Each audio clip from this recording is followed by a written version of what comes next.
বান আহিছে কোন ক'ত আছা হৈ মথাউৰি ছিঙিছে ঘৰৰ বেৰবোৰ খহিব ধৰিছে হালৰ গৰু হালুতিব এতিয়া ও গ'ল গ'ল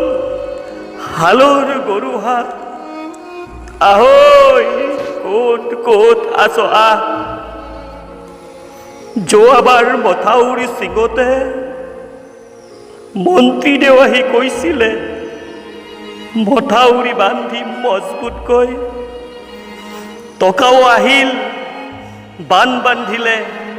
বালিৰ বান্ধ নেট নাই পাথৰ নাই ককা দেউতাৰ দিনৰে পৰা বান্ধ বছৰে ছিঙে প্ৰতি বছৰে বান্ধে বালিৰ বান্ধ খেতিয়কৰ সপোনবোৰ ভাঙে ঘৰ পৰোঁতে নকৈ ঘৰ সাজে দৈ পৰিয়াই কান্দে ৰিলিফৰ চাউল আহে পৰিয়ালত 1 কেজি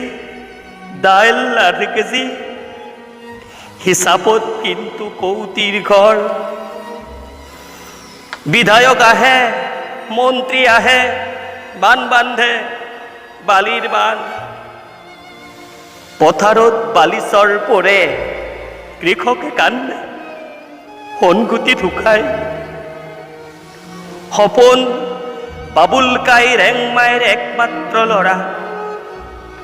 15 বছৰ সেৱা প্ৰাৰ্থনাৰ ফচল ৰেংমাই উজাগৰে ৰাতি কটাই গাৰুটিতে সপোন উঠি গ'ল বাবুল কাই ৰেংমাইৰ সপোন ভাঙিল ৰেংমাই কান্দে বুকু ঢাকুৰি ঢাকুৰি কান্দে জনপ্ৰতিনিধি আহে আশ্বাস দিয়ে পাহৰে এইবাৰ ঘৰখনো বানত উঠিল হালৰ গৰুহাল বাচন বৰ্তন সকলো বলিয়া বানে ৰেংমাইকো বলিয়া কৰিলে